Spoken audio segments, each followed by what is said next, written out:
Doctor Zahed, গতকাল সেনাবাহিনীর পক্ষ থেকে ব্রিফ করা হলো সাংবাদিকদের, তারা সকল বিষয়ে মোটামুটি পরিষ্কার তথ্য দেওয়ারও চেষ্টা করলেন, তারপরও গুজবের একটি রাত পার করলো কেউ কেউ। কেন? মানে কিছু হোক বা না হোক, গুজব যারা ছড়াতে চান, মানে ওই যে এক ভেড়াকে নেকড়ে খাবে, তার অজুহাত লাগবে, সে একটা অজুহাত বের করবেই। আসলে কেউ কেউ চায় গুজব ছড়াতে, সামান্য কোনো বাহানা যদি হয় সেই বাহানাকে কেন্দ্র করে। এবং এটা 5 তারিখের পর থেকেই আমরা খেয়াল করব কিছু সামরিক কর্মকর্তার বিরুদ্ধে অভিযোগ দায়ের করা হয়েছে, তার কিন্তু ওয়ারেন্ট হয়েছে। দেখবেন ওই ঘুরে ফিরে একই গল্প ফেঁদে ফেলা হয় যে সেনাবাহিনী, বিশেষ করে সেনা প্রধানকে ব্লেম করে তাকে এক ধরনের ভিলেইনে পরিণত করার চেষ্টা, যে কোনো ঘটনা ঘটুক। মানে প্রেসিডেন্ট সরে না কেন, প্রেসিডেন্টকে সরানো যায়নি কেন, এটা হয়নি কেন, ওটা হয়নি কেন, সব কিছুর জন্য কেষ্টা ব্যাটাই চোর। সো আমাদেরও একজন সেনাপ্রধান ব্যাটাই চোর, এই ন্যারেটিভ মানে দেওয়ার চেষ্টা করা হয়েছিল। ঠিক সেটারই একটা ঘটনা। কারণ হলো, যেহেতু সেনাবাহিনীর বেশ উচ্চ পর্যায়ের, আমি তালিকা দেখলাম, সার্ভিং যেসব অফিসার্স আছেন তার মধ্যে একজন মেজর জেনারেল, 4 বা 5 জন ব্রিগেডিয়ার জেনারেল, কর্নেল, একজন মাত্র মেজর, এর বাকি সবাই lieutenant colonel and above. So বেশ উঁচু পর্যায়ের মানুষজন এখানে অ্যাকিউজড হয়েছেন, তাদেরকে হেফাজতে নেওয়া হয়েছে। সো এটা একটা মোক্ষম সময় ছিল যে এই ধরনের একটা গুজব দেওয়ার জন্য। আমি একটা জিনিস যোগ করতে চাই, গুজব যে কাজ করেনি, মানে প্রিয় দেশবাসী বলে অনেক মানুষকে, দেশবাসীকে যে আহ্বান জানানো হয়েছিল, সেই আহ্বান তামিল করার জন্য ইভেন তাদের এই খুবই, যারা এগুলো স্প্রেড করছেন, তারা যদি রাস্তায় গিয়ে সেলফি টেলফি দিয়ে স্প্রেড করতেন যে এই যে আমি আছি আপনারাও আসেন, তারাও শেয়ার করছেন, আপনারা সবাই আসেন, মানে সবাই আসার আহ্বান জানাচ্ছেন। সো তারা ওই গুজব ছড়িয়ে চেষ্টা করেছিলেন একটা ডিস্টেবিলাইজিং সিচুয়েশন তৈরি করা। এবং আরেকটা জিনিস একটু যোগ করি, আমাদের মাঠে কিন্তু সেনাবাহিনী এমনিতেই আছে। সো কিছু মানুষজন যদি নিদেন পক্ষে গিয়ে সেই সেনাবাহিনী সদস্যদের সাথে কোনো না কোনো রকম সংঘাতে জড়ানোর চেষ্টা করতেন, তাদের যে চেষ্টা সেটা খানিকটা সফল হতে পারত বলে তারা মনে করেছেন, তারা সেই চেষ্টা করেছেন, কিন্তু দিনের শেষে এগুলো সব কিছুই ব্যর্থ হয়েছে। তবে এটা একটা জিনিস প্রমাণ করে যে এই ধরনের ঘটনা ঘটবে, একটু বলে ফেলা জরুরি। কেন সেনাপ্রধান, বহুবার বলেছি, এই ভদ্রলোক অ্যাডভেঞ্চারাস না। আসলে বাংলাদেশে চাইলে উনি প্রথম থেকে বা পরবর্তীতে বিভিন্ন সময় আমাদের এই ধরনের দেশে সুযোগ খোঁজে সেনাপ্রধান রাজা কীভাবে ক্ষমতা নিয়ে নেওয়া যায়। রাদার এই ভদ্রলোক শেখ হাসিনার বিরুদ্ধে গেলেন, জনগণের পক্ষে দাঁড়ালেন, এবং পরবর্তীতে নিয়মিত বিরোধীতে তিনি নির্বাচনের কথা বলছেন। তাই না বলতে পারেন কিনা এই ডিবেট কেউ করেন, আমি এটা সরিয়ে রেখে বলছি। সো বাংলাদেশে যারা চায় না নির্বাচন ঠিকঠাক মতো হোক, বাংলাদেশ আনস্টেবল অবস্থায় থাকুক, তারা এটা করছেন এবং তারা এটা ভবিষ্যতেও চালিয়ে যাবেন ফর শিওর। জি, আনিস আলমগীর, গতকাল প্রেস সচিব বললেন, আমরা আইসিটির প্রধান প্রসিকিউটরের দপ্তর থেকে জানতে পেরেছি যে এই মুহূর্তে সশস্ত্র বাহিনীর আর কোনো কর্মকর্তার বিরুদ্ধে গ্রেপ্তারি পরোয়ানা জারির পরিকল্পনা নেই। শতাধিক সেনা কর্মকর্তার বিরুদ্ধে গ্রেপ্তারি পরোয়ানা জারি হতে যাচ্ছে। সামাজিক যোগাযোগ মাধ্যমে ছড়িয়ে পড়া এমন দাবি প্রত্যাখ্যান করে শফিকুল আলম বলেছেন, এই খবর সম্পূর্ণ ভিত্তিহীন ও মন গড়া গুজব। তিনি বললেন যে এ ধরনের অপপ্রচার সাধারণ মানুষের মধ্যে, বিশেষ করে সশস্ত্র বাহিনীর ভেতরে বিভেদ সৃষ্টির উদ্দেশ্যে চালানো হচ্ছে। আগামী বছরের ফেব্রুয়ারির প্রথমার্ধে অনুষ্ঠেয় জাতীয় নির্বাচনের আগে দেশকে অস্থিতিশীল করার লক্ষ্যেই এসব অসৎ গুজব ছড়ানো হচ্ছে। প্রেস সচিব জানিয়েছেন, সেনা গোয়েন্দা সংস্থা directorate general of forces intelligence DGFI বিলুপ্ত করার কোনো পরিকল্পনা সরকারের নেই। কিন্তু তারপরেও আমরা দেখলাম আলোচনা, সমালোচনা, গুজব থেমে থাকেনি। কেন? কার স্বার্থে এগুলো হচ্ছে? একটা সেকেন্ড একটু যোগ করে দিই। জি, মানে আমাদের সাবেক রাজপুত্র সজীব ওয়াজেদ জয় একটা এআই জেনারেটেড ছবি শেয়ার করেছেন, যেখানে মিলিটারি অফিসারদেরকে পুলিশরা ধরে নিয়ে যাচ্ছেন টাচ্ছেন। সো গুজব কারা কারা ছড়ায়, কেন ছড়ায়, আমার মনে হয় এই ছবি শেয়ার করে লেখাটা, এই যে উস্কানিটা, এটার উদ্দেশ্য সম্ভবত বোঝা যাবে তার এই শেয়ারটা দেখে। আনিস আলমগীর, গুজব কারা ছড়ায় সেটা 5 আগস্টের পর থেকে একেবারেই ক্লিয়ার। এই গুজববাজরাই, ডক্টর জাহিদ আমার সঙ্গে মানে আমার বলার বাইরেও অনেকগুলো বলে দিয়েছেন, যাতে আমি এখন একটু যোগ করতে চাচ্ছি। শুধু সেনাবাহিনীর প্রধানকে টার্গেট করা হলো প্রথম, অথচ এই লোকটি কিন্তু শেখ হাসিনার সরকারকে পতনের জন্য যদি দায়ী করা হয় বড় ধরনের, তাকেই বলা যেতে পারে যে সেনাবাহিনীর ভূমিকায় এখানে মুখ্য ভূমিকা ছিল। কারণ আমরা যত অভ্যুত্থান দেখেছি, সেই 90 বলেন বা এর আগে বলেন, সমস্ত অভ্যুত্থানে সেনাবাহিনীর ছাড়া, কনসার্ন ছাড়া কোনো আন্দোলনই সফল হয়নি। এই জায়গাতেও তাই হয়েছে, কিন্তু তাকেই টার্গেট করা হচ্ছে, তাকেই বলা হচ্ছে যে শেখ হাসিনার সহযোগী, তারপরে ভারতের এজেন্ট, অমুক তমুক এগুলা। এবং আমি দেখলাম রাষ্ট্র কিভাবে নির্লিপ্ত হয়ে আছে। তথাকথিত পলাতক কিছু ইউটিউবার তা সেনাবাহিনীকে গালাগালি করছে, সেনাবাহিনী কি উনি পার্সন, উনি কি মিস্টার ওয়াকার? শুধু সেনাবাহিনীর প্রধান তো শুধু ব্যক্তি না, এটা তো একটা ইনস্টিটিউশনের প্রধান। আপনি যখন একটা ইনস্টিটিউশনের প্রধানকে আক্রান্ত করেন তাহলে সেটা পুরো প্রতিষ্ঠানের উপর যায়। আমাদের পুলিশ প্রশাসনকে ধ্বংস করে দেওয়া হয়েছে সেই 5 আগস্টের আগে থেকে পরে থেকে। তারপরে আমাদের আরেকটা যে মেরুদণ্ড আছে যেখানে মানুষ ভরসা করে, সেই জায়গাটাকে বারবার আঘাত করা হচ্ছে। এই বিদেশি অনুচররা বাংলাদেশকে কেন নত করতে চায় সেটা হচ্ছে একটা বড় প্রশ্ন। এই প্রশ্নের হচ্ছে যে রাষ্ট্র এখানে কি করেছে? রাষ্ট্র কমপ্লিট নিশ্চুপ ছিল। রাষ্ট্র আসলে কি করতে পারে? রাষ্ট্র কি করতে পারে না? রাষ্ট্র প্রথম যে কাজটা করতে পারে এই সমস্ত পলাতক ইউটিউবারদের চ্যানেল বন্ধ করতে পারে। রাষ্ট্র সেটা করে নেই। এরা কি করে এই ছাগল সম্প্রদায়কে পালে, যেগুলো এদের রাস্তায় গিয়ে কাউ কাউ করে বা সোশ্যাল মিডিয়াতে কাউ কাউ করে, এদের একমাত্র শক্তি কি? 2-4টা ফলোয়ার।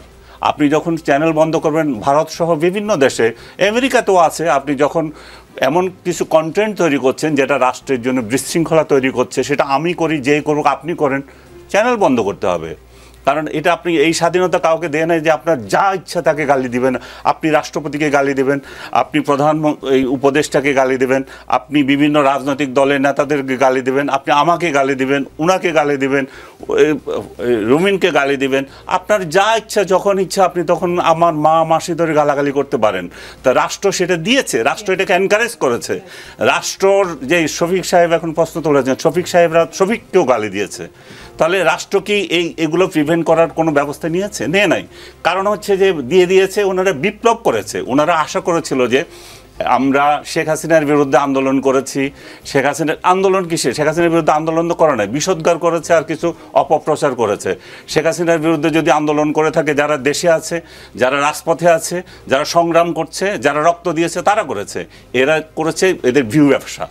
সো এই ভিউ ব্যবসায়ীরা আশা করেছিল যে 5 আগস্টের পরে এই যে প্যারিসে বসে আছে, যে আপনি যদি খেয়াল করেন, ইতিহাস যদি জানেন, ইরানে যে বিপ্লব হয়েছিল, খোমেনি কিন্তু প্যারিস থেকে সেই বিপ্লব সংগঠিত করেছিল। হ্যাঁ, তো এই প্যারিস থেকে তখন তাকে প্লেন পাঠিয়ে নিয়ে আসা হলো, রাস্তায় যে আসলো একদম বাহাবা পেলো। এরাও আশা করেছিল এই টোকাইগুলো তাদেরকে নিয়ে আসবে, তারা প্লেন পাঠিয়ে ডক্টর ইউনূস, এবং তারা এসে ঢাকা শহরে এসে করবে, সংবর্ধনা নেবে। কিন্তু ডক্টর ইউনূস এদেরকে পুছে না, এদেরকে তোয়াক্কা করে নাই। এইদের একটা যে হতাশা, এই যে এদের যাদের দুঃখ, এই দুঃখ থেকে এরা ডক্টর ইউনূসকে বলে হটাও ইউনূস, আজকে বলে হটাও ইউনূস, কালকে বলে ইউনূস ভালো কাজ করছে, পরশু বলে আমরা যদি আপনাকে সাপোর্ট না করি তো কেউ করে না। তার মানে কি? তার মানে হচ্ছে একটা রাষ্ট্রের মধ্যে বিশৃঙ্খলা, উচ্ছৃঙ্খলতার সৃষ্টি করে আপনি যে প্রশ্নটা করলেন, নির্বাচনকে পিছিয়ে দেওয়া। আমরা সবাই আশা করছি যে বাংলাদেশ যে অস্থিতিশীলতার মধ্যে যাচ্ছে, এটার একমাত্র সমাধান একটা নির্বাচিত সরকার, এবং যে তারিখ ডিক্লেয়ার করেছে, আমরা সম্মিলিতভাবে চাই যে ডক্টর ইউনূস যাতে সফল হয় এবং নির্বাচনটা যাতে হয়। কিন্তু এরা সেটা দেবে না, কারণ এদের ভিউ ব্যবসা বন্ধ হয়ে যাবে। এরা যে বিদেশের এজেন্ট এবং বিদেশিদের থেকে অর্থ পায়, সেই বিদেশিদের কাছে তাদের জবাবদিহিতা রয়েছে। এই দেশ যদি অস্থিতিশীল হয়, এই দেশের প্রতিষ্ঠানগুলো যদি ধ্বংস হয়, ইনক্লুডিং এই ডিজিএফআই, ইনক্লুডিং পুলিশের যে এজেন্সিগুলো, সব একটার পর একটা যদি ধ্বংস হয়, তাহলে এরা উর্দু শান্ত হবে এবং বাংলাদেশ এমন একটা মেরুদণ্ডহীন রাষ্ট্র হবে যাতে আমরা ভারত, পাকিস্তান সহ আরও যারা আমেরিকা যারা আছে তাদের তাবেদার রাষ্ট্রে পরিণত হই। জি, ব্যারিস্টার রুমিন ফারহানা, ইদানিং লক্ষ্য করা যায় যেখানে সেনাবাহিনীর নাম আসে, যেখানে প্রতিষ্ঠান হিসেবে সেনাবাহিনী এবং সেনাপ্রধানকে একরকম দায়ী করার প্রবণতা থাকে। এটা কেন? কারা করে? যারা বাংলাদেশকে অস্থিতিশীল করতে চায়, যারা মুখে বাকি সবাইকে ভারতের এজেন্ট বলে, কিন্তু সত্যিকার অর্থে এজেন্ট হিসেবে পারপাস সার্ভ করা যেটাকে বলে, সেটা তারা দেশের বাইরে থেকে করে, তারাই সর্বত্র সেনাপ্রধানের দোষ দেখে। আমি খুবই বিনীতভাবে মনে করিয়ে দেই, 1 আগস্ট থেকে 5 আগস্ট 2024 আমি নিজে মাঠে ছিলাম। সেই সময় চারপাশ থেকে স্লোগান এসেছিল, এই মুহূর্তে দরকার সেনাবাহিনী সরকার। সেই সময় যদি সেনাপ্রধান ক্ষমতা নিতেন, আপনি বিশ্বাস করেন মানুষ খুশি ছাড়া কেউ বেজার হতো না, সবাই আনন্দিত হতো। কিন্তু সেনাপ্রধান সেটি করেননি। তিনি অত্যন্ত পেশাদারিত্বের পরিচয় দিয়েছেন এবং তিনি নিজে পরিষ্কার বলেছেন এবং সেটা কাজে পরিণত করেছেন যে বাংলাদেশ সেনাবাহিনীকে তিনি রাজনীতির সঙ্গে আর যুক্ত করতে চান না। সে কারণেই গত 14 মাস তার উপরে নানান রকম মিথ্যে অভিযোগ দায়ের করা হয়েছে, মিথ্যে প্রোপাগান্ডা চালানো হয়েছে, সেনাবাহিনীকে যে ভাষায় সামাজিক যোগাযোগ মাধ্যমে আক্রমণ করা হয়েছে। বাংলাদেশের জন্মের পর কোনো আমলে কারো সময় কখনো সেনাবাহিনীকে নিয়ে এই ধরনের চটুল, অসভ্য, সভ্যতা বিবর্জিত মন্তব্য অতীতে হয়নি, কিন্তু এখন হয়েছে। সো তারা সেনা প্রধানকে সামনে রেখে সেনাবাহিনীকে ব্যবহার করে নিজেদের যে ফায়দা হাসিল করতে চেয়েছিল 14 মাসে, তারা মিজারেবলি ফেল করেছে। এবং সেনা প্রধান শুধু একবার না, বারবার তার প্রজ্ঞা এবং ধৈর্যের পরিচয় দিয়েছেন। কেন?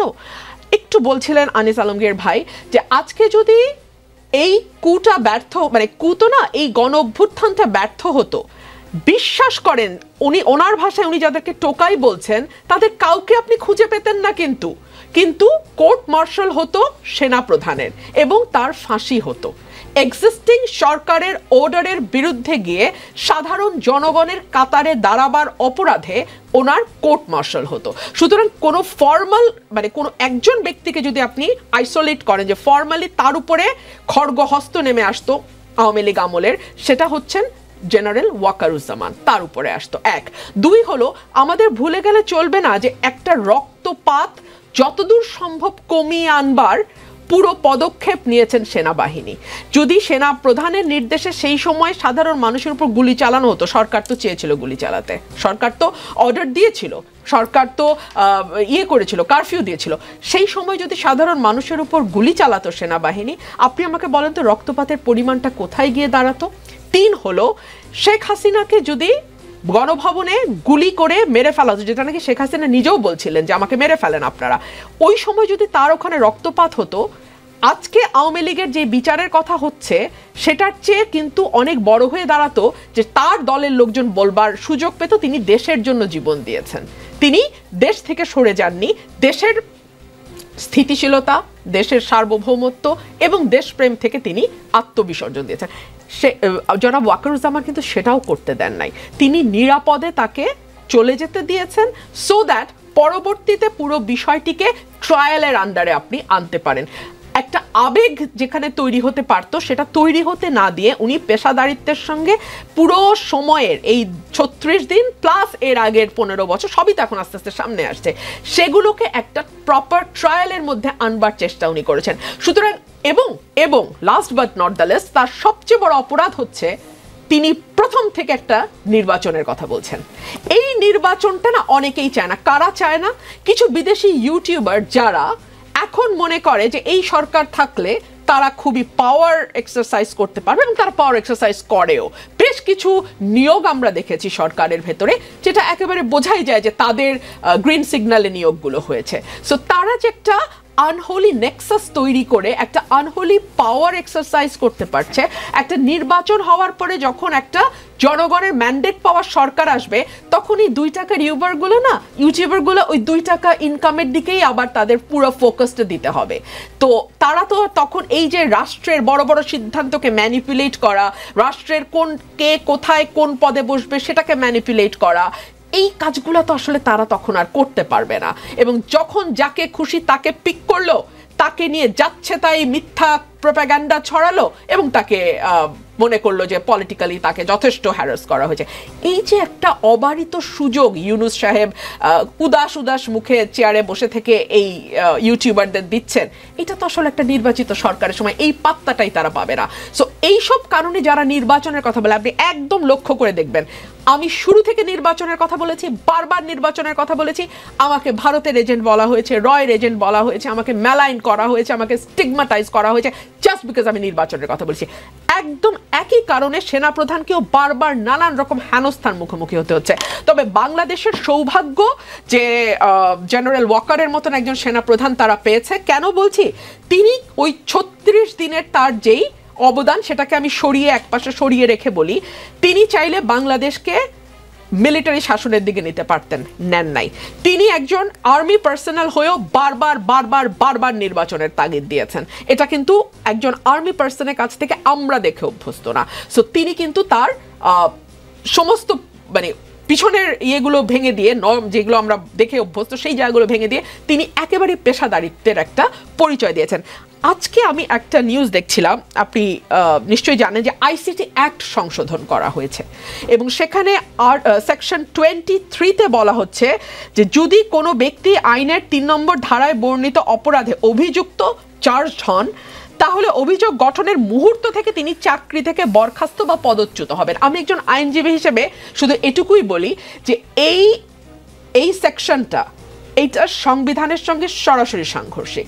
সংবিধানের আর্টিকেল 35 অ্যান্ড আর্টিকেল 26 ক্লিয়ারলি বলে দিচ্ছে যে কোনো ব্যক্তিকে বিচার হওয়ার আগে, দোষী সাব্যস্ত হওয়ার আগে তার বিরুদ্ধে কোনো শাস্তিমূলক ব্যবস্থা নেওয়া যাবে না। এবং 26 বলছে যে কোনো আইন যদি সংবিধানের এই পার্টের সঙ্গে, পার্ট 3 এর সঙ্গে সাংঘর্ষিক হয়, তাহলে সেই আইনটি then and there void, null and void বলে গণ্য হবে। কিন্তু আমি তো আইনের মারপেচ যতদূর বুঝি না ব্যারিস্টার রুমিন ফারহানা, আমি পরে এসে আপনার কাছে উত্তরটা নিব। যেটা আজকে চিফ প্রসিকিউটর বলেছেন, মানবতা বিরোধী অপরাধ, যুদ্ধাপরাধ ও গণহত্যার বিচার নিয়ে আন্তর্জাতিক অপরাধ ট্রাইব্যুনালের এই আইন তৈরি করা হয়েছে। এসব আইন সংবিধানের কোনো অনুচ্ছেদ বা বিধানের সঙ্গে অসামঞ্জস্যপূর্ণ হলেও প্রাধান্য পাবে। অর্থাৎ সংবিধান নিজেই বলে দিচ্ছে যে সংবিধানের চেয়েও আন্তর্জাতিক অপরাধ ট্রাইব্যুনাল আইন শক্তিশালী, এটি সংবিধানের মাধ্যমে স্বীকৃত। তাই এই আইনের কোনো বিধানকে চ্যালেঞ্জ করা যাবে না, এই আইনের কোনো বিধানকে চ্যালেঞ্জ করে উচ্চ আদালতে রিটও করা যাবে না, এটি সব আইনের উপর প্রাধান্য পাবে। সুতরাং এই আইনের বিধানে যে বিচারের প্রক্রিয়া রয়েছে তার মধ্য দিয়েই সবাইকে চলতে হবে এবং বাইরে যাওয়ার কোনো সুযোগ নেই। আমি ফিরে এসে আপনার কাছে উত্তর নিব। অবসরপ্রাপ্ত মেজর আব্দুল্লাহ আল মাহমুদ গেল 8 অক্টোবর সাবেক ও বর্তমান 25 সেনা কর্মকর্তার বিরুদ্ধে গ্রেফতারি পরোয়ানা জারি করে আন্তর্জাতিক অপরাধ ট্রাইব্যুনাল। তাদেরকে 22 অক্টোবরের মধ্যে গ্রেফতার করতে বলা হয়েছে। 25 জনের 15 জন সেনা হেফাজতে আছেন। শনিবার বিকেলে ঢাকায় আর্মি অফিসার্স মেসে আয়োজিত সংবাদ সম্মেলনে সেনাবাহিনীর adjutant general major general Mohammad Hakimuzzaman জানান, সংবিধান স্বীকৃত বাংলাদেশের সব আইনের প্রতি সেনাবাহিনী শ্রদ্ধাশীল।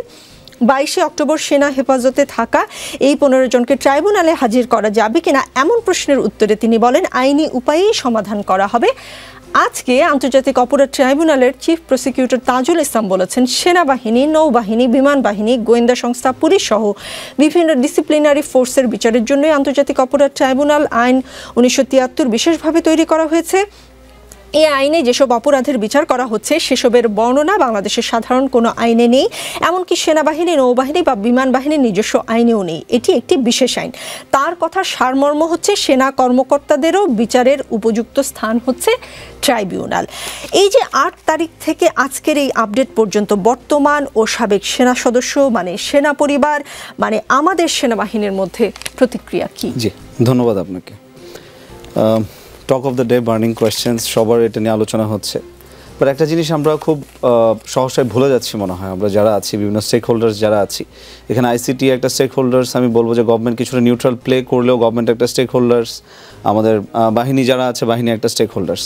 এখন বাহিনীতে ধরো ফার্স্ট অফ অল আমরা এই হাউসে যারা আছি, যারা কনভিক্টেড অথবা যাদের বিরুদ্ধে এলিগেশনস আছে, যারা আসলেই মানবতা বিরোধী অপরাধ করেছে, তাদের শাস্তি হতে হবে। এটা তো আমরা সবাই একমত, রাইট? এখন এই শাস্তিটা কিভাবে হবে এবং কোন প্রক্রিয়াতে হবে সেটা ডিটারমাইন করবে নিশ্চয়ই গভর্নমেন্ট। অফকোর্স মানে সেনা পরিবারের বিচারটা নিয়ে কোনো ধরনের কোনো যেটা বলা হচ্ছিল যে আসলে সেনা পরিবার বলতে আপনি নিশ্চয়ই বুঝতে পেরেছেন যে সাবেক এবং বর্তমান যারা কর্মরত আছেন সবাইকে একটা অসন্তোষ, তারা এর জন্য কু করবে বা এই ধরনের যে কথাগুলো বলা হচ্ছিল। আমি এটাতেই আসছি, দেখেন মানে বিচারটা আসলে কোন প্রক্রিয়ায় যাবে। এখন যখন তাদের বিরুদ্ধে এই আইনি পদক্ষেপ নেওয়া হয়েছে, অবশ্যই দেশের সার্বভৌমত্বের রক্ষাকারীর যে প্রতীক বাংলাদেশ সেনাবাহিনী অথবা অন্য সশস্ত্র বাহিনীর অন্যান্য যে সংস্থাগুলো আছে, তারা কখনোই দেশের প্রচলিত আইনের বাইরে যেয়ে কিন্তু অদ্যাবধি কোনো ধরনের কাজ করে না। অর্থাৎ বিচারিক প্রক্রিয়া যখন একটা শুরু হয়েছে, সেই বিচারিক প্রক্রিয়াকে অবশ্যই তারা ইতিহাস বলে সম্পূর্ণ শ্রদ্ধা দেখিয়েছে। 7 মার্ডার থেকে শুরু করে যাদেরকে হস্তান্তর করা হয়েছিল সব ধরনের নজির কিন্তু আছে।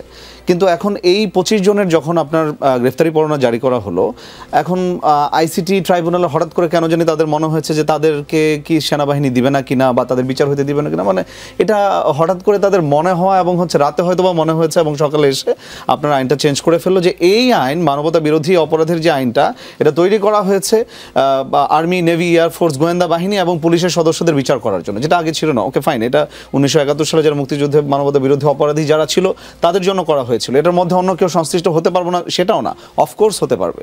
কিন্তু অল অফ এ সাডেন আপনি যখন ওভারনাইট একটা major inclusion in your clauses if you add, এটা কিন্তু একটা রিং বেল করে আমাদেরকে, বড় ধরনের রিং বেল করে।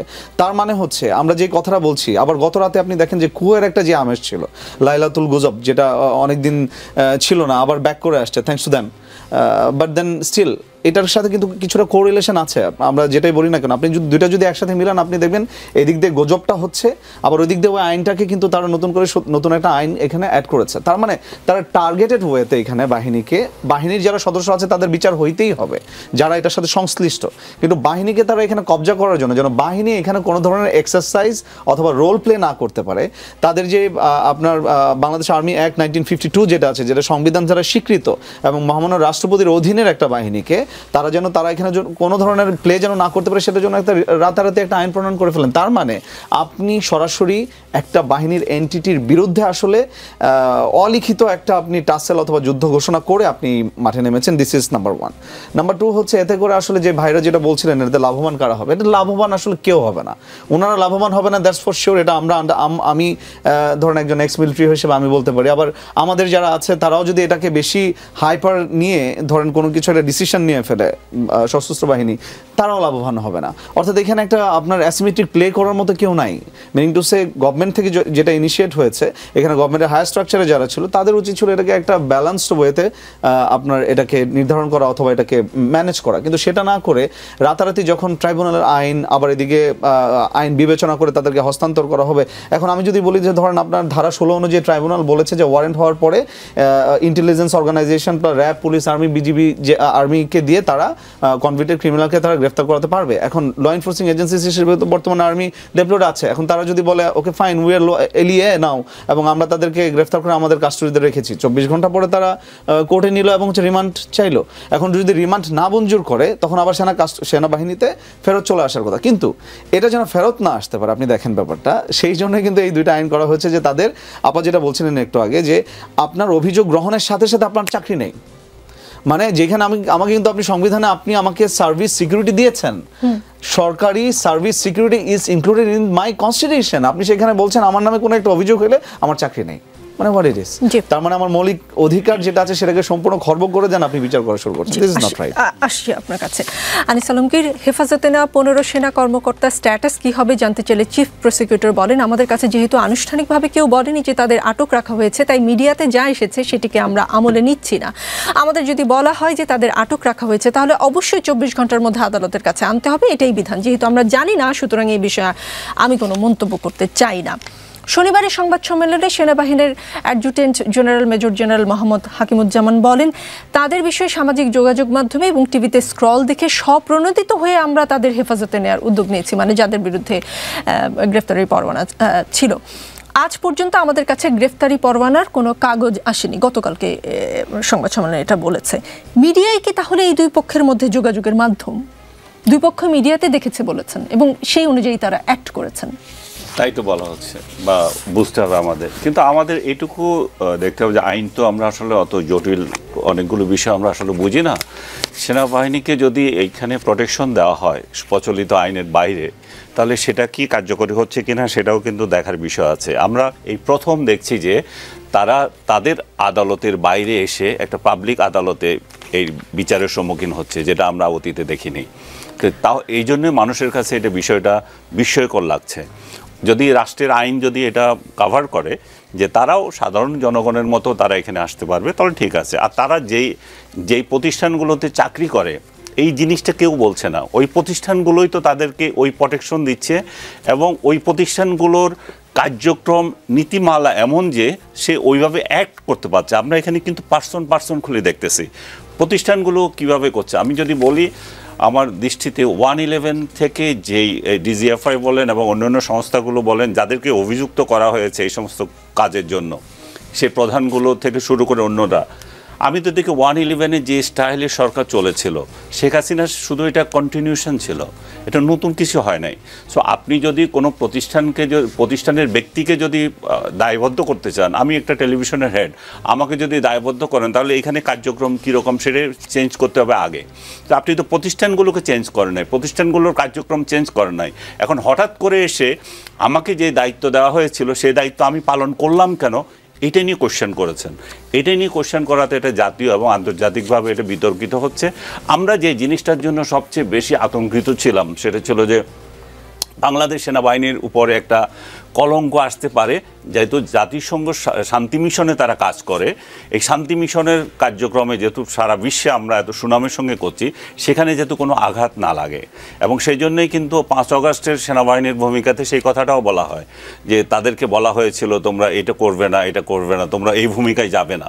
সো আজকে যেই জায়গায় আছি আমরা, তাহলে আমাদের সেনাবাহিনীকে আমরা বিতর্কিত করি কি তাদের কাছে এই বার্তা দিতে চাচ্ছি যে দেখো এরা হচ্ছে কিলার, এরা হচ্ছে এরা হচ্ছে সেই, এরা গুমের সঙ্গে জড়িত? তাহলে আমাদের সেনাবাহিনীর সেই ইমেজ তাহলে আমরা কোথায় নামাচ্ছি? জি, ডাক্তার জাহিদ, সেনাপ্রধান ওয়াকারুজ্জামান বলেছেন আমি আপনাদের সতর্ক করে দিচ্ছি, পরে বলবেন যে আমি আপনাদের সতর্ক করিনি। আপনারা যদি নিজেদের মধ্যে ভেদাভেদ ভুলে একসাথে কাজ না করতে পারেন, নিজেরা যদি কাদা ছোড়াছুড়ি করেন, মারামারি কাটাকাটি করেন, এই দেশ এবং জাতির স্বাধীনতা সার্বভৌমত্ব বিপন্ন হবে। আপনার নিশ্চয়ই মনে আছে সেই কথাগুলো। মানে আপনার কি মনে হয় বিভিন্ন স্টেক হোল্ডাররা তার সেই সতর্কবাণী ভুলে গেছেন? ধন্যবাদ। আমি আসছি তার আগে একটা জিনিস, আপনি আনিস ভাইকে আগের দফায় জিজ্ঞেস করার সময় আমাদের প্রেস সচিবের একটা বক্তব্য বলেছিলেন যে আর কারো বিরুদ্ধে গ্রেফতারি পরোয়ানা জারি হবে না। একটা খুবই উদ্ভট কথা।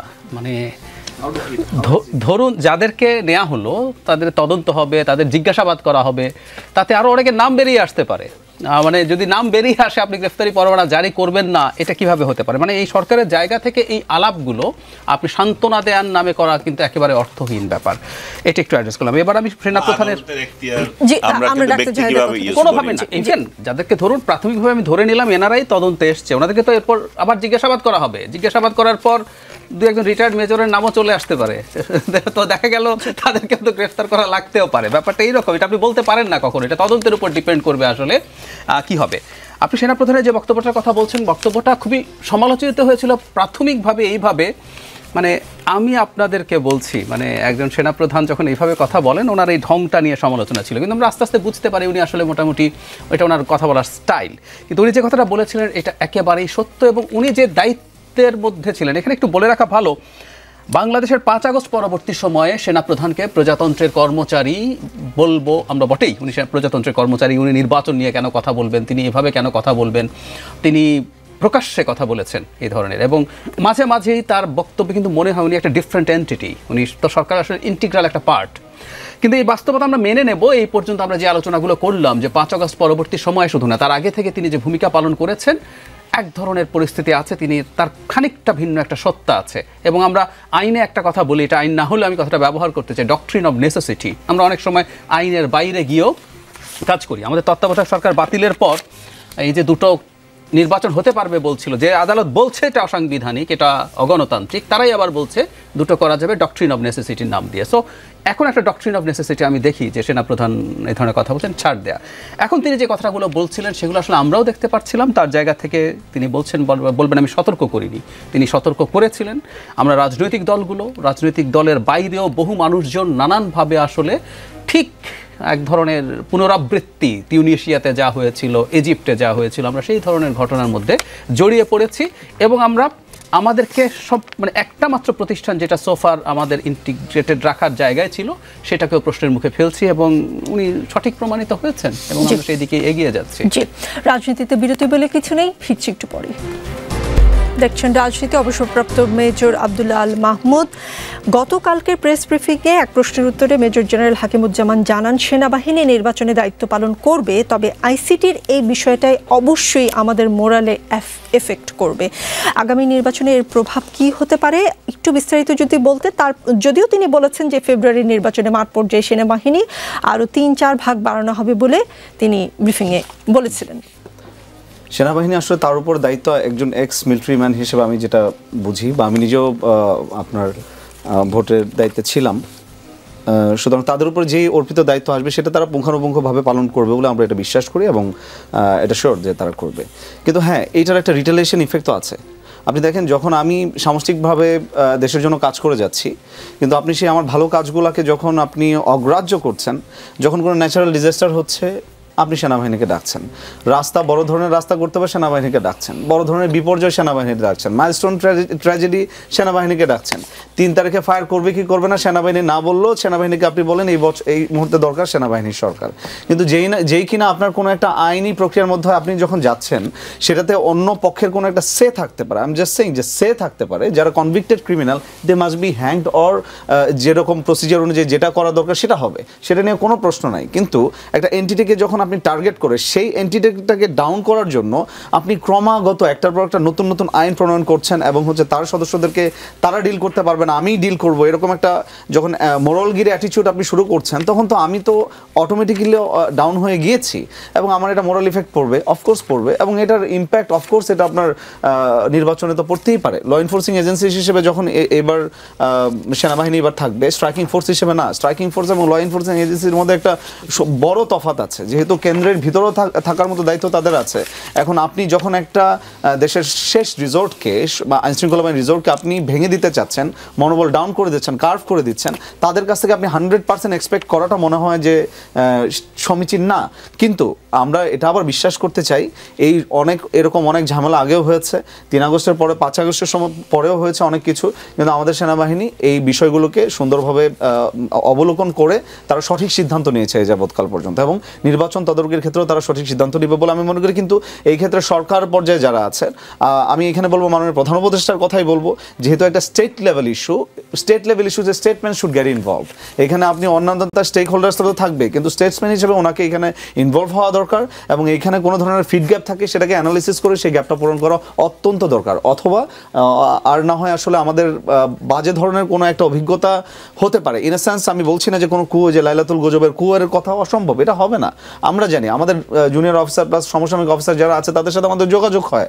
বাংলাদেশে যে ডিপ্লয়মেন্ট বর্তমানে আছে, অলরেডি তো ডিপ্লয়েড আছে, যে কোনো সময় তো আসলে তাহলে ক্ষমতা দখল করতে পারতো। 3 আগস্টের পরবর্তী থেকে শুরু করে অদ্যাবধি পর্যন্ত করে নাই, করবে না ভাই। দেশের প্রতি বাংলাদেশের সেনাবাহিনীর বিগত সময় 111-এর সময় যেই কলঙ্কিত আমরা হয়েছি, যে কলঙ্ক আমাদের ছিল, এই কলঙ্ক আর এই বর্তমান সেনাবাহিনী কখনো আর ক্যারি ফরওয়ার্ড করবে না। সুতরাং তাদের উপরে যে আস্থার জায়গাটা আছে সেটাকে কারা যেন আপনার কলঙ্কিত করতে যাচ্ছে, কারা যেন সেটাকে দূষিত করতে যাচ্ছে, সেটাকে আসলে জনগণের সামনে এমনভাবে উপস্থাপন করতে চাচ্ছে যে আসলে সেনাবাহিনী ভিলেন। আমরা যার মাধ্যমে দেশের সার্বভৌমত্ব রক্ষা করতে যাচ্ছি, দেশের পতাকা ধরে রাখতে যাচ্ছি, তাকে যখন আমি ভিলেন করতে যাচ্ছি, কারা করতে যাচ্ছে, এটা অবশ্যই হতে দেখা দরকার। ব্যারিস্টার রুমিন ফারহানা যেটা বলেছেন মেজর জেনারেল হাকিমুজ্জামান, যে আইসিটির এই বিষয়টা অবশ্যই আমাদের মোরাল এফেক্ট করবে, সেইটা করাটা অস্বাভাবিক কিনা জানাবেন। সাথে আরেকটা বিষয় মাঠের আলোচনায় আছে, নির্বাচনের আগে সরকার পরিবর্তন হতে পারে। এটা কি কেবলই মাঠের আলোচনা নাকি উচ্চ মহলের আলোচনার টেবিলের সিরিয়াস ইস্যু? দুটো প্রশ্ন। ডেফিনেটলি সেনাবাহিনীকে মরালি যেভাবে ব্রেকডাউনের চেষ্টা হচ্ছে গত 14 মাসে, তার একটা এফেক্ট তো ইলেকশনে আসবেই। ইলেকশনের আগেই এখন কিন্তু অলরেডি সেনাবাহিনী মাঠে আছে ম্যাজিস্ট্রেসি পাওয়ার নিয়ে। এর মধ্যে আমরা দেখলাম একটার পর একটা ঘটনা ঘটছে এবং অলমোস্ট প্রতিদিন কোথাও না কোথাও কোনো না কোনো ঘটনা ঘটছে। গতকালকে একটা নিউজে দেখলাম একজন পুলিশ কর্মকর্তা বলছেন, আমি এই দেশে আর চাকরি করতে চাই না, আমি চাকরি বদলানোর চিন্তা করছি, কারণ এখন যে কেউ যে কোনো সময় আসলে আমাদের গায়ে হাত তুলে ফেলে। সম্ভবত একজন রিক্সা চালক তাকে মারতে এসেছিলেন, এর পরিপ্রেক্ষিতে একজন অ্যাডিশনাল এসপিকে কিভাবে হেনস্থা করা হয়েছে কিছুদিন আগে আপনারা দেখেছেন। সো বাংলাদেশে একটা বড় চক্রান্ত আছে নির্বাচনটাকে ঘিরে, এবং একটা অংশ যারা হয়তো মনে করছে যে তারা যতটা হাইপ তুলছে সামাজিক যোগাযোগ মাধ্যমে, তারা যতটা দেখানোর চেষ্টা করছে যে মানুষ তাদের সঙ্গে আছে, মানুষ কিন্তু আসলে ভোটের মাঠে তাদের সঙ্গে নাই। সো যেই মুহূর্তে একটা নির্বাচন হয়ে যাবে, নির্বাচনটা যদি সুষ্ঠু হয়, তাহলে কিন্তু দুধ কা দুধ পানি কা পানি খুব পরিষ্কার হয়ে যাবে যে আসলে কার ভোটের ব্যাংকের অবস্থা কীরকম। তারা চাইছে না নির্বাচনটি হোক। সো একদিকে তারা কখনো পিআরের কথা বলছে, কখনো জুলাই সনদের কথা বলছে, কখনো জুলাই সনদের আইনি ভিত্তি না হলে নির্বাচনে যাবে না হুমকি দিচ্ছে, কখনো বলছে যে একটা স্পেসিফিক মার্কা ছাড়া আমি কোনো অবস্থাতেই নির্বাচন করব না। অর্থাৎ সকল কিছু কেন জানি নির্বাচনকে ঘিরেই, ঠিক যেটা আমি আগের সেগমেন্টে বলছিলাম যে আমরা যারা অবিরত নির্বাচনের কথা বলে গেছি, সেটা যে যেই সেক্টর থেকেই বলুক, আমি হয়তো রাজনীতির সেক্টর থেকে বলেছি, আরেকজন হয়তো আর্মি সেক্টর থেকে বলেছে, তাদেরকে একইভাবে একই কায়দায় মেলাইন করেছে একটা গ্রুপ। এখন আমরা আবার দেখতে পাচ্ছি যে এই নির্বাচনটা যাতে পিছিয়ে যায় সেজন্য রাজনীতির ময়দানে বিভিন্ন শক্তি তার মতো করে কাজ করছে। সো নির্বাচনটাকে ঘিরে ষড়যন্ত্র আছে, ব্যাপক ষড়যন্ত্র আছে। আর এই 14 মাসে মধ্যে বেশিরভাগ সময় তো সেনাবাহিনীর ম্যাজিস্ট্রেসি পাওয়ার নিয়ে ছিল। সো সাধারণ মানুষের কাছে কিন্তু বিষয়টা এখন অনেকটাই অভ্যস্ততায় পরিণত হয়েছে। সো একসময় সেনাবাহিনীর পোশাক পরা দুজনকে মাঠে দেখলেই মানুষ যেরকম একেবারে সোজা হয়ে হাঁটা শুরু করতো, সেই অবস্থা এখন আর নাই। আর তারপরে তো এর পেছনে যারা নির্বাচন ঘিরে ষড়যন্ত্র করছে তাদের নানান রকম নকশা আছে। আমি যেটা বলছিলাম যে নানানভাবে সামাজিক যোগাযোগ মাধ্যমে মেলাইন করা, যাতা কথা বলা, যে কোনো সময় লোক ডাক দেয়া, এই কু হচ্ছে এই আওয়াজ তোলা ইত্যাদি ইত্যাদি তো চলছেই, অবিরাম চলছে। তো সকল কিছু গিয়েই নির্বাচনকে এফেক্ট করবে। নিশ্চয়ই আপনি বলেননি যে এই সরকারের অধীনে নির্বাচন হবে না, নতুন মুখ দেখা যাবে, এইরকম কথা এটা আমি একজন ক্যান্ডিডেট হিসেবে আমি সেটা চাই। আমি চাই নির্বাচনে একজন প্রার্থী হিসেবে, সক্রিয় প্রার্থী হিসেবে আমি সেটা চাই। তার অনেকগুলো কারণ আছে। আমি এই সরকারকে শুরু থেকেই একটি বিশেষ রাজনৈতিক দলের প্রতি অনেক বেশি ঝুঁকে থাকতে দেখেছি। আমি উদাহরণ দিতে পারবো, অসংখ্যবার দিয়েছি, আপনি যদি চান আমি আবারও সেই উদাহরণগুলো দেবো। তার নিয়োগকর্তা বলা থেকে শুরু করে মাস্টার মাইন্ড বলা থেকে শুরু করে বাংলাদেশের প্রধানমন্ত্রী দেখতে চাই, দুই তরফকে বলা। ফারহানা, আপনি আরেকটি টকশোতে এই কথা বলেছিলেন এবং তখন উপস্থাপক আপনাকে যেটা বলেছে যে তিনি দেখতে পান লন্ডনে গিয়ে যখন প্রধান উপদেষ্টা বৈঠক করেছেন তারপর থেকে আপনাদের দলের সাথে ঘনিষ্ঠতা বেশি দেখা যায়। আমি বলেছিলাম যে তাহলে বৃত্তটি পুরোপুরি পূর্ণ হয়। মানে এক দল মনে করছে তিনি ওই দলের প্রতি টিল্টেড, ওই দল মনে করছে তিনি এই দলের প্রতি টিল্টেড। সো তার মানে মাঠে ক্রিয়াশীল কোন রাজনৈতিক দলই এই সরকারকে বিশ্বাস করে না, প্রত্যেকেই মনে করে কোন না কোনো দিকে সে ঝুঁকে আছে। সেই কারণেই এই সরকারের আসলে নির্বাচনের সময় না থেকে ভিন্ন সেট অফ পিপল দিয়ে, যারা মানে 5 বছর 10 বছর 25 বছর 50 বছরে খায়েশ ছাড়া জাস্ট একটা নির্বাচন দিবে, 3 মাস থাকবে, নির্বাচন দিবে, নির্বাচন দিয়ে চলে যাবে। উই নিড ওই রকম সরকার। জি, ডাক্তার জাহিদুর রহমান, অন্তর্বর্তীকালীন সরকারের কিছু উপদেষ্টা নিরপেক্ষতা নিয়ে জনগণের মধ্যে প্রশ্ন উঠেছে বলে মন্তব্য করেছেন বিএনপি মহাসচিব মির্জা ফখরুল ইসলাম আলমগীর। তিনি বলেছেন উপদেষ্টা মণ্ডলীর সদস্যদের মধ্যে কেউ কোনো দলের প্রতি পক্ষপাতিত্ব করছেন, যেমনটা ব্যারিস্টার রুমিন ফারহানাও এখন বললেন। তিনি বলেছেন বিভিন্ন জায়গা থেকে অভিযোগ আসছে, আমরা এটা শুনতে চাই না, বাংলাদেশের মানুষ এটা শুনতে চায় না, বাংলাদেশের মানুষ সম্পূর্ণ নিরপেক্ষতা চায় এবং একটি নিরপেক্ষ নির্বাচন চায়। জামায়াতে ইসলামীর সেক্রেটারি জেনারেল গোলাম পরোয়ার বলেছেন লেভেল প্লেইং ফিল্ড নেই, উপদেষ্টা অনেকের ভূমিকাও প্রশ্নবিদ্ধ, আর এনসিপি তো উপদেষ্টাদের বিরুদ্ধে অভিযোগ করেই যাচ্ছে। এসব অভিযোগ কি কেবলই পলিটিক্যাল রেটরিক, নাকি নির্বাচনকালীন নতুন মুখের সরকার আসবার কোনো ইঙ্গিত? আমি আসছি তার আগে আইন নিয়ে ভাইয়া যেটা বললেন যে আইনের যে সংশোধনী হয়েছে ওয়ারেন্টেড জাস্ট আগে না হলেই ভালো হতো। এবং ধরুন ওনারা অভিযুক্ত হলে চাকরিচ্যুত হয়ে যাবেন, চাকরিচ্যুত করার আসলে কোনো প্রয়োজনও ছিল না। এই আইনের আর্টিকেল 3(1)(a)তে ক্লিয়ারলি বলা আছে সার্ভিং অফিসারের বিরুদ্ধেই তারা মামলা করতে পারেন, তাদেরকে এটার আওতায় আনতে পারেন, ডিসিপ্লিনারি ফোর্সের, অক্সিলারি ফোর্সের বা ইন্টেলিজেন্সের, কোনো সমস্যা ছিল না। তাহলে অহেতুক এই কাজটা করা হয়েছে।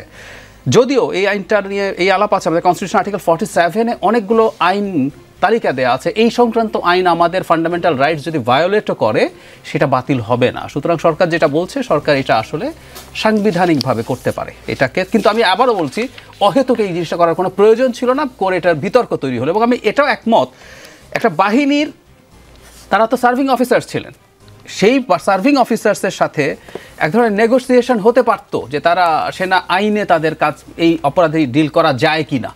আমি সত্যিকার অর্থে বলতে হবে যে আমরা খুবই টার্ময়েলের একটা টাইমের মধ্যে আছি। এখন গ্রেটার ভালো আমাদের জন্য যেটা হয় সেই জিনিসটা আসলে দেখা দরকার আছে। আমিও মনে করি এটার মাধ্যমে অস্থিরতা তৈরি করা উচিত হবে না।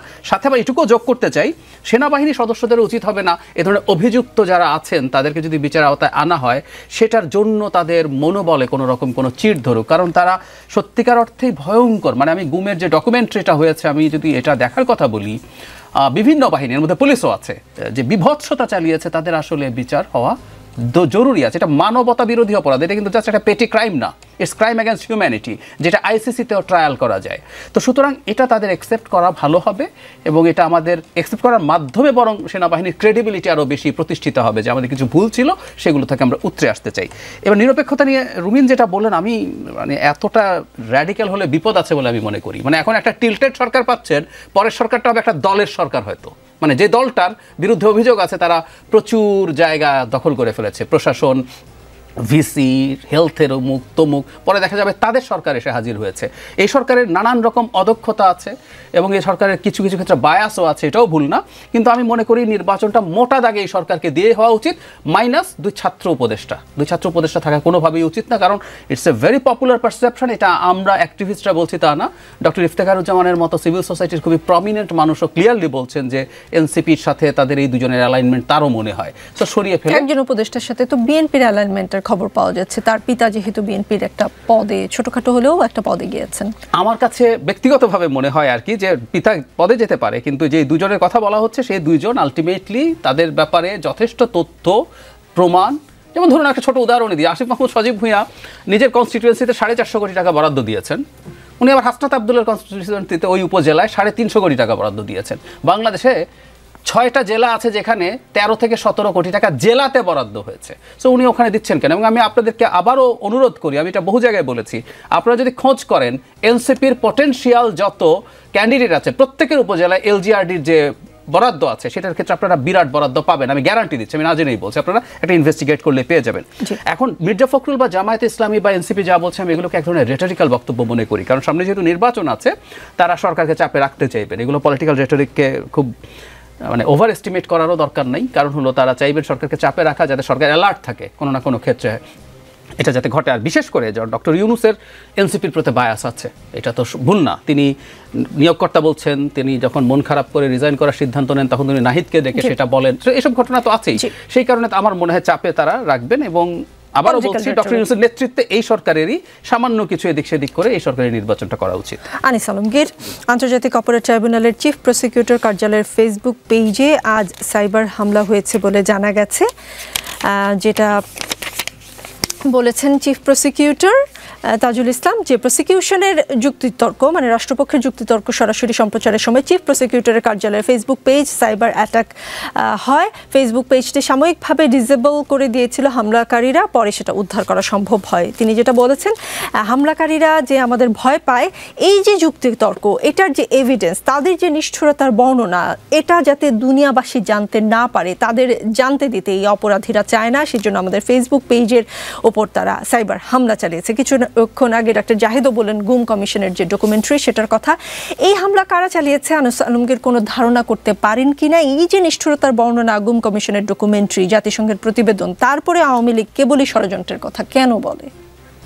আমি জানি না এটা কারা কারা করেছে, কারণ আমি এই বিষয়ে অভিজ্ঞ না, আমাকে অন্য কোনো কোয়েশ্চেন করে। জি, তাহলে আমি দ্বিতীয় প্রশ্নের উত্তরটাই আপনি দেন, যে এই যে নিষ্ঠুরতার বর্ণনা শোনা যাচ্ছে, গুম কমিশনের ডকুমেন্টারি, জাতিসংঘের প্রতিবেদনে বলা আছে, তারপরে আওয়ামী লীগ কেনই ষড়যন্ত্রের কথা শুধু বলে? এই প্রশ্নের উত্তর নিশ্চয়ই আওয়ামী লীগ কোন ষড়যন্ত্রের কথা বলে? জুলাই গণঅভ্যুত্থান একটি ষড়যন্ত্র। জি, আওয়ামী লীগ তো করবে, কারণ আওয়ামী লীগ এখন দৃশ্যপটে নেই। আসলে তারা তো তাদের এটা প্রমাণ করতে চাইবে যে জুলাই আন্দোলনটা একটা ষড়যন্ত্র ছিল এবং আমরা আসলে সঠিক পথে ছিলাম। এবং আমি যাদের কথা বলছি, আমাদের যে এনার্কি যারা সৃষ্টি করছে, তারা আসলে আওয়ামী বয়ানটাকে প্রতিষ্ঠিত করছে। আওয়ামী লীগ এই বয়ান জাতিকে দেখাতে পারছে, দেখো কত ভালো ছিলাম আগে। এখন সবাই আওয়ামী লীগের কথাই প্রশংসা করতেছে। কেন করতেছে? কারণ এনার্কি যারা সৃষ্টি করছে তারাই এই জন্য দায়ী। কারণ আওয়ামী লীগ, হ্যাঁ, সবাই আওয়ামী লীগকে প্রশংসা করছে না, এনার্কি যারা তৈরি করছে তারা কিছু লোককে তো আপনি যদি আগে যদি আপনার মুখ চুপ থাকতো, এখন তো আপনি চুপ নাই, আপনি বলছেন যে হ্যাঁ ঠিকই তো, এরাই তো করছে এগুলা। সো আওয়ামী লীগকে এটা সুযোগ দিচ্ছে, তাহলে তারাই সুযোগ দিচ্ছে এই কথাগুলো বলার জন্য। আমি মনে করি যে এটা তাদেরকেই ধরেন যে তারা কেন এই সুযোগ আওয়ামী লীগকে তৈরি করে দিচ্ছে, আওয়ামী লীগ কেন বয়ান করতে পারছে। আপনি সবচেয়ে বড় যে বিষয়টা, এই দেশটা আসলে শেখ হাসিনা চলে গেছে, এইটাকে নিয়ে তেনা পেঁচানোর থেকে আমরা সামনে কিভাবে যাব, আগামী 5 বছরে এই দেশ কোথায় যাবে, সেটা নিয়ে কারো চিন্তা নাই। আরেকটা বিষয় আপনার দৃষ্টি আকর্ষণ করতে চাচ্ছি, প্রেস ক্লাবের সামনে থেকে শিক্ষক কর্মচারীদের সরাতে পুলিশের লাঠিপেটা আজকে হয়েছে। আমরা জলকামান দেখতে পেরেছি, পুলিশ একটা নির্দিষ্ট সময় দিয়েছিল তাদেরকে সেখান থেকে সরে যাওয়ার জন্য, তারা সরে যায়নি। পরে আমরা দেখলাম বেশ আক্রমণাত্মক ছিল পুলিশ। সেটা কি এইভাবে নিয়ন্ত্রণ না করে অন্য কোনোভাবে করা যেত কিনা? আমি জনতুষ্টির জন্য এখন ওই শিক্ষকদের পক্ষ নিতে পারি, কিন্তু আমি মনে করি যে ডক্টর ইউনূস এটা যখন 5 তারিখের পরে ক্ষমতা নিয়েছিল তখনই দেখালে ভালো হতো। সবাইকে রাস্তায় নামিয়ে হাজার হাজার লোককে যমুনাতে যেতে দিয়ে এখন শিক্ষকদের বিরুদ্ধে অ্যাকশন নেওয়া, এগুলো হাস্যকর। আপনি যদি এই মনোভাব যদি আপনার ডে 1 থেকে থাকতো, তাহলে রাষ্ট্রে এত নৈরাজ্য হতো না। এই যে নৈরাজ্যগুলো এতদিন হয়েছে, যার যখন ইচ্ছা রাস্তায় নেমে যেতে পারে, আপনিই তো দিয়েছেন রে ভাই, আপনি তো কারোর কিছু বলেন নাই।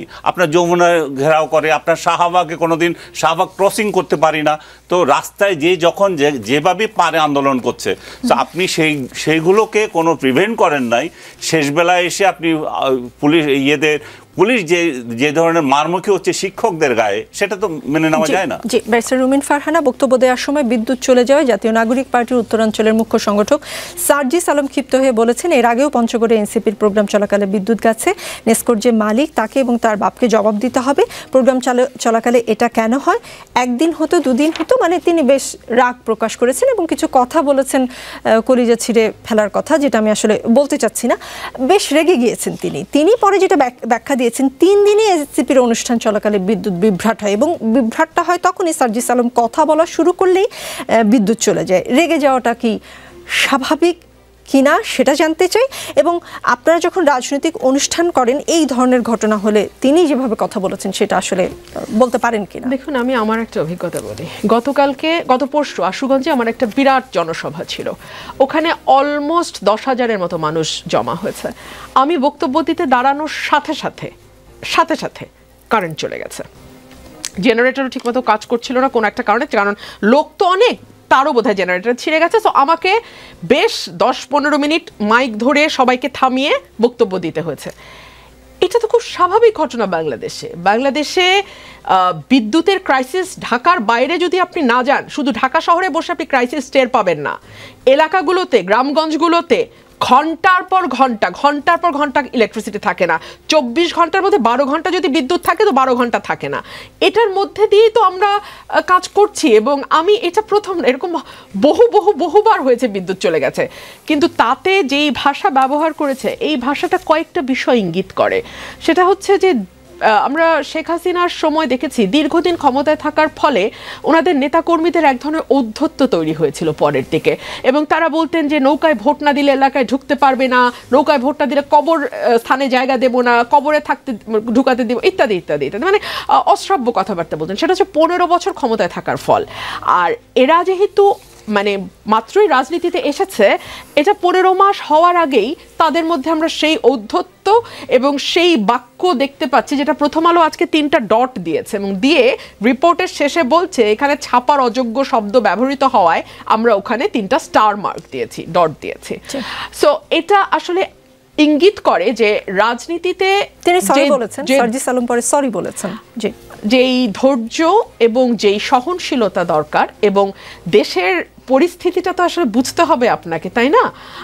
আপনি জমিদারের নাতি হতেই পারেন, কিন্তু দেশে আসলে বিদ্যুৎ প্রোডাকশন সেরকম নাই, সেই বিদ্যুতের অবস্থা সেরকম না যে আপনি 24 ঘন্টার মধ্যে 24 ঘন্টাই বিদ্যুৎ পাবেন।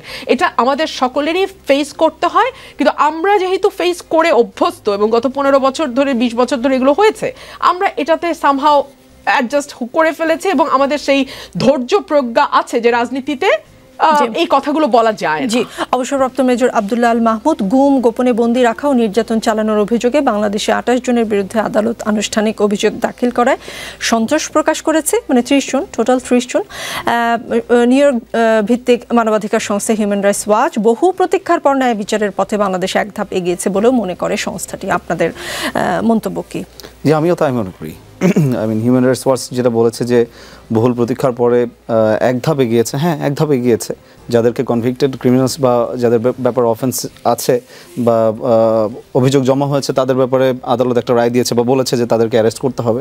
দ্যাটস ফাইন, এটা একটা স্টেপ। এখন পরবর্তী স্টেপগুলো যেটা, এটাকে আমরাও সাধুবাদ জানাই। আসলে সেনাবাহিনীও কিন্তু সেটা বলেছে, আমরা যারা বাইরের বাহিনীর যারা সোসাইটি আছে, এক্স মেম্বার্স যারা আছে, তারাও আমরা এটাকে সাধুবাদ জানিয়েছি। কারণ যাদের বিরুদ্ধে আসলে গ্রেপ্তারি পরোয়ানা জারি হয়েছে, তারা তো আসলে all of them are very well known তাদের কাজের জন্য, রাইট? এখানে আমরা তো মনে করি আরও কিছু ইনক্লুশন হওয়া দরকার ছিল, বা হচ্ছে আমরা এই জন্য তো আমি বলছি যে একটা প্রেস সেক্রেটারি, একটু যদিও ডিরেল হয়ে যাচ্ছে আমি কথা থেকে, বাট প্রেস সেক্রেটারি যেটা বলেছেন যে হচ্ছে সেনাবাহিনী থেকে আর অন্য কাউকে আসলে এখানে এই মামলায় আর ইনক্লুড করার কোনো পরিকল্পনা নাই। হোয়াট পরিকল্পনা? তার মানে কি এই যাদেরকে করা হয়েছে তাদেরকে পরিকল্পিতভাবে করা হয়েছে? তিনি নিজে বলেননি, তিনি বলেছেন আমি তথ্য পেয়েছি। হ্যাঁ, তথ্য পেয়েছেন। তার মানে কি পরিকল্পনা নাই, সেই তথ্যটা পেয়েছেন। এখন এই পরিকল্পনা, তার মানে কি পরিকল্পনা করে করে কি লোকজনকে আসলে ট্রাইব্যুনালে অ্যাড করা হয়? আমরা তো এটা চাই না, কারণ আমরাও তো জানি আরও বাকি রয়ে গেছে, অনেক লেসপেন্সার আছে তাদেরকে কি তার মানে কি বিচারে নেওয়া হবে না? This is very what to say fallacy. So আরেকটা ব্যাপার হচ্ছে যে হিউম্যান রাইটস ওয়াচ যেটা বলেছে সেটাতে আমরাও সাধুবাদ জানাই, এবং আমরা চাই যে এই বিচারিক প্রক্রিয়াটা অত্যন্ত সুন্দরভাবে নিষ্ঠার সাথে যাবে। এখানে বোথ পার্টি, অর্থাৎ আমি বিচারক বলে আমি আমার মতো করে যেভাবে চাচ্ছি বিচারটা করতে, বা যেভাবে আমি সন্তুষ্ট করতে পারবো আমার স্টেক হোল্ডার্সদেরকে, এক পক্ষকে সেভাবে করে গেলাম, বাকি যারা আছে তাদের কোনো খবর নেই, এটা যেন এরকমভাবে না হয়। তাহলে আমাদের ৭১-এর যে মানবতা বিরোধী যেই ট্রাইব্যুনালটা হয়েছিল সেখানে যে বিচারগুলো হয়েছিল সেগুলো কিন্তু এখনও পর্যন্ত বাংলাদেশের অফকোর্স কিছু সংখ্যক লোকের কিন্তু এখনও পর্যন্ত মনোপুত না। তার মানে সেটা যেন সেরকম না হয় সেটা তার দিকে তাদের খেয়াল রাখতে হবে। ভাইয়ের একটা কথার সাথে জাস্ট অ্যাড করতে চাই, যেটা যে রাস্তায় নেমে নৈরাজ্য, আসলে বর্তমান পরিস্থিতিটাই হয়তো বা এরকম ৫ আগস্টের পরবর্তীতে এত ১৫ বছরের ক্ষোভ যেটা ছিল কখনো তো নামতে পারে নাই। সো এই নামবে, দিস ইজ ভেরি ন্যাচারাল, এবং যমুনার অভিমুখেই প্রত্যেকটা যাওয়া দরকার বলে আমি মনে করি। কারণ হচ্ছে আগে তো কখনো প্রাইম মিনিস্টার অফিস বা কোথাও যেতে পারতো না। এখন স্টেটসম্যান হিসেবে আমার প্রফেসর ডক্টর মোহাম্মদ ইউনূসের কাজ হচ্ছে আমি থেকে শুরু করে ওই গ্রামের অজপাড়াগে আমার রহিম করিম চাচা যে তার সবার অধিকার রক্ষা করার দায়িত্ব ওনার। সো আমরা এই পুরো সাইকেলের মধ্যে যেই আমরা হচ্ছে আমাদের অধিকার পাবো না, ওনার কাছে যাবেন, he is suppose to ensure that. এবং বাট তাদের উপর যে আক্রমণ হয়েছে আজকে সেটা অত্যন্ত নিন্দনীয়। শিক্ষক আমাদের জাতির মেরুদণ্ড, তাদেরকে আমরা কোনোভাবে এটা আমরা গ্রহণ করতে পারছি না। এবং সার্জিসের বক্তব্যের সাথে আপার সাথে আমি একটু দ্বিমত করব যে আসলে আমাদের বর্তমানে যে প্রশাসন বা হচ্ছে পূর্বের প্রশাসন অথবা আমাদের যে ম্যানেজমেন্টে যারা থাকে, সরকার অথবা সরকারে বলি বা বিভিন্ন সময় বলে আমলারা যারা থাকে, তাদেরকে আসলে আপনি যত সুন্দর করে কথা বলেন না কেন বা কোনোভাবে বলেন না কেন, এইগুলো কখনো আসলে কাজ হয় না বলে আমরা দেখেছি। সেক্ষেত্রে একটু মাথা গরম করে হয়তো বলেছে, প্রাসঙ্গিকভাবে সুন্দর করে বলতে পারতো, বাট এই জিনিসগুলো আসলে হয়, আমরাও দেখেছি বিভিন্ন প্রোগ্রামে। জি, দেশে ১ বছরে বন্ধ হয়েছে ১৮৫টি পোশাক কারখানা। গ্যাস ও বিদ্যুৎ সংকটে ব্যাহত হচ্ছে উৎপাদন। ২ মাসে রফতানি কমেছে ৫ থেকে ৬%। বাইং হাউস অ্যাসোসিয়েশনের ব্রিফিং থেকে আমরা তথ্যগুলো পেয়েছি। সবশেষে সকলের কাছে একটা প্রশ্ন রাখতে চাই, নানান আলোচনা, গুজব, সংস্কার, পিআর, সনদ, এক্সিট, দাবি দেওয়া, মব, এসবের মধ্যে আমরা হাতে ধরে আমাদের অর্থনীতির চাকা থামিয়ে দিচ্ছি না তো?